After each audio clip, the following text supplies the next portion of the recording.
നമുക്ക് വീണ്ടും കടലിന്റെ മക്കളുടെ വാർത്തയാണ്. നേരത്തെ പറഞ്ഞ അതേ കാര്യമാണ്. കാണാമറയത്താണവർ.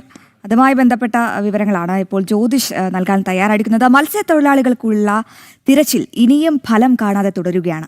കാണാതായവരെ കണ്ടെത്തുന്നതിനായി കൂടുതൽ മത്സ്യത്തൊഴിലാളികളെ ഉൾപ്പെടുത്തി തിരച്ചിൽ സംഘം വിപുലീകരിക്കാനുള്ള നീക്കത്തിലാണ് അധികൃതർ.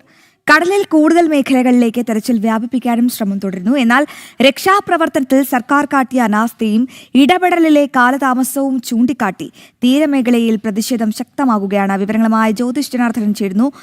ജ്യോതിഷ്, എത്ര ദിവസമായി അവരെ കാണാതായിട്ട്?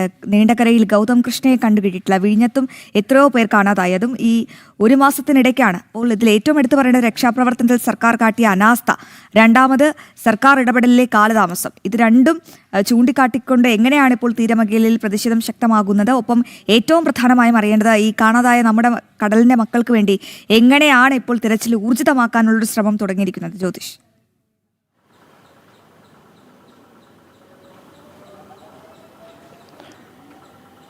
കൃഷ്ണരാജ്, അശ്വതി, അതായത് വിപുലമായൊരു തെരച്ചിലാണ് ഇന്ന് ഇപ്പോൾ പ്രധാനമായിട്ടും അവർ സർക്കാരിൻ്റെ ഭാഗത്തു നിന്ന് ഉണ്ടാകുന്നത്. പക്ഷേ വ്യക്തമായി കൃത്യസമയത്ത്, അതായത് കാണാതായ സമയത്ത് തന്നെ കൃത്യമായൊരു തെരച്ചിൽ നടത്തിയിരുന്നെങ്കിൽ കുറച്ചുകൂടെ വേഗത്തിൽ ഇവരെ കണ്ടെത്താൻ സാധിക്കുമെന്നുള്ള ഒരു ആക്ഷേപം തന്നെ തീരദേശത്ത് നിന്ന് തന്നെ ഉയർന്നു വന്നിട്ടുണ്ട്. കാരണം ഈ ഗോൾഡൻ സമയമാണ് ആ തുടക്ക സമയത്ത്. ആ സമയം വയത്തിൽ സർക്കാർ വേണ്ട ഇടപെടലുകൾ നടത്തിയിട്ടില്ല എന്ന ആരോപണമാണ് ഉയർന്നു വരുന്നത്. എന്തായാലും ഇന്നിപ്പോൾ മത്സ്യത്തൊഴിലാളികളെയും അതുപോലെ തന്നെ സ്ക്യൂബ ടീമിനെയും ഉൾപ്പെടുത്തിക്കൊണ്ട് ഇവരെ രണ്ടുപേരെയും കൂടെ ഒരു ടീമാക്കി വിവിധ മേഖല തിരിച്ച് ഒരു തെരച്ചിലാണ് ഇന്നിപ്പോൾ പ്രധാനമായിട്ടും നടത്തുന്നത്.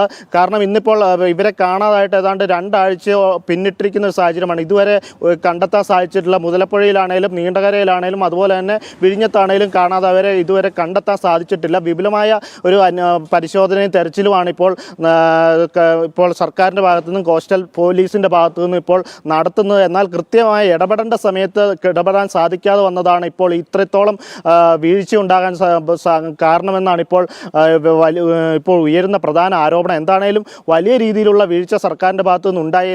ഇപ്പോൾ വിശദമായ ഒരു പരിശോധന തെരച്ചിലാണ് ഇപ്പോൾ കടലിൻ്റെ ഭാഗത്ത് ഉൾഭാഗത്ത് വരെ വിശദമായ ബോട്ട് ഉൾപ്പെടുത്തി, ബോട്ടും കപ്പലും എല്ലാം ഉൾപ്പെടുത്തിയുള്ള പരിശോധനയാണ് ഇപ്പോൾ പ്രധാനമായിട്ടും നടത്തിക്കൊണ്ടിരിക്കുന്നത്. ഇന്നും തുടരും പരിശോധന. ശക്തമായ തെരച്ചിലാണ് ഇന്ന് നടത്തുന്നത്. അനാസ്ഥയിൽ പ്രതിഷേധം ശക്തമാകുമ്പോൾ മത്സ്യത്തൊഴിലാളികളെ അടക്കം ഉൾപ്പെടുത്തിക്കൊണ്ട് ഈ തെരച്ചിൽ സംഘത്തെ വിപുലീകരിക്കാനുള്ള ശ്രമം കൂടി നടക്കുന്നുണ്ട്. അവരെ കണ്ടെത്തുമെന്ന് പ്രതീക്ഷിക്കാം, അല്ലേ? വിവരങ്ങൾ നൽകിയത് ജ്യോതിഷ് ജനാർദ്ദനൻ.